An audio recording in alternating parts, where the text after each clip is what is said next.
Plastik, som det jeg står med her, det fylder mere og mere i vores hverdag som danskere, men også som borgere globalt. Det er en udfordring for vores ressourcer, og det er også en udfordring for vores natur og miljø. En af de danskere, der har gjort rigtig meget for at sætte fokus på den problemstilling, er Henrik Beha, som har stiftet organisationen Plastic Change, og ham skal jeg have en snak med nu omkring nogle af de udfordringer, vi står overfor, og hvad vi kan gøre ved det. Og når nu du har lavet sådan en organisation, hvad har du sådan sat op som et mål for dig? Fordi man kan sige, at vi kan jo godt diskutere plast og mikroplast som problemstilling, men det er klart, som NGO har man jo også nogle mål, man gerne vil nå. Og hvad er det for eksempel med din organisation? Jamen, målet er, at vi skal leve bæredygtigt med plastik i fremtiden. Og det er jo tydeligt for enhver, at vi har ikke formået at skabe et system omkring plastik. Vi er jo rigtig gode til det efterhånden på papir, og vi er jo rigtig gode til at samle meget ind. Men det er som om, vi har glemt plastikken. Altså, vi har haft sådan en fest med plastik. Det har været sådan et party. Plastikfest.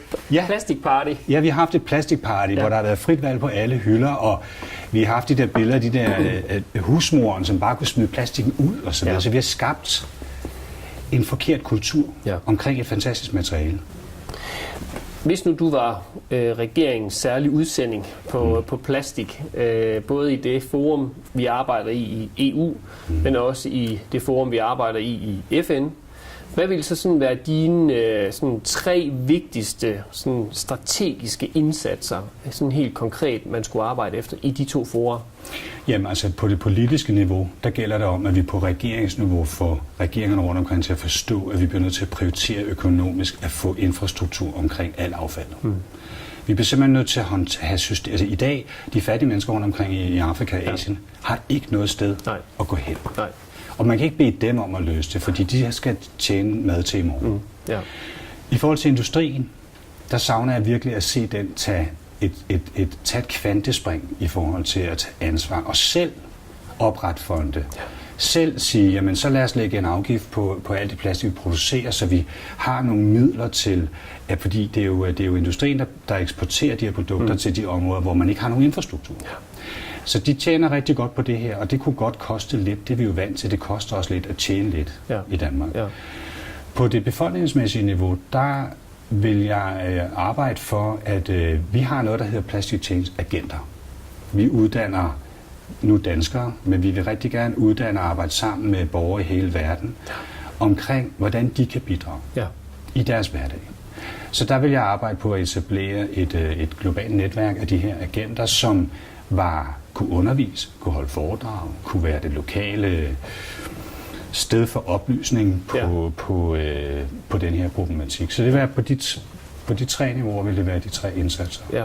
Hvis så man bevæger sig sådan lidt fra den store politiske dagsorden og ned på sådan enkeltmandsniveau, hvis du sådan skulle give gode råd til danskerne, hvordan kan de få sådan en større ansvarsfølelse omkring at bekæmpe plastikkens negative virkninger i vores samfund?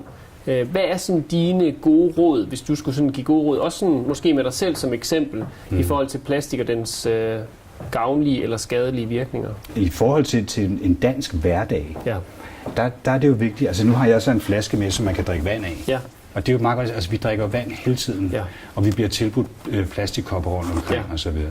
Så bare det, at man i hele sit liv drikker vand af en genbrugelig plastikflaske eller stålflaske, eller hvad det nu er jo et godt eksempel. Eller hvad hedder det, altså der er indkøb. At der kan man jo tage en stærk plastikpose eller en lærredspose med. Altså jeg har sådan en...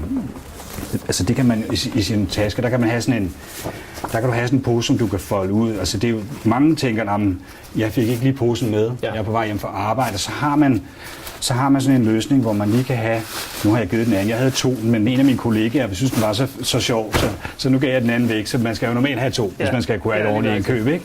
Men det med lige at have en pose, den er købt på Hawaii, denne her, det er så bare et eksempel, men kvalitetsplastik. Altså, hvorfor har vi dog ikke i Danmark et pantsystem altså, hvor vi kun har genbrugelige plastikposer, hvor man har designet plastikken, så den kan genbruges med pant på? Så vi kommer helt ud over det der problem med plastikposer. Det er jo virkelig et godt greb, fordi vi hele tiden handler. Hvis nu sådan her afslutningsvis, du skulle sådan lige kigge 4-5 år frem i forhold til plastikdagsordenen og mikroplastdagsordenen, hvad håber du så, der kommer til at ske sådan helt konkret over de kommende år? Selvfølgelig ud over det, at vi nu får en plastikstrategi i Danmark, og vi får også en i regi af EU-kommissionen, men hvis du skulle sådan se nogle år frem, hvad håber du så, der sker?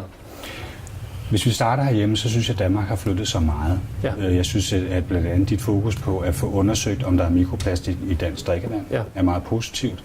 Altså vi skal både kigge på, kan det komme fra, når vi bringer mikroplastik og slam ud på markerne, eller kommer det fra vores forsyningsnet, og hvad er det for nogle typer plastik? Det synes jeg er meget positivt.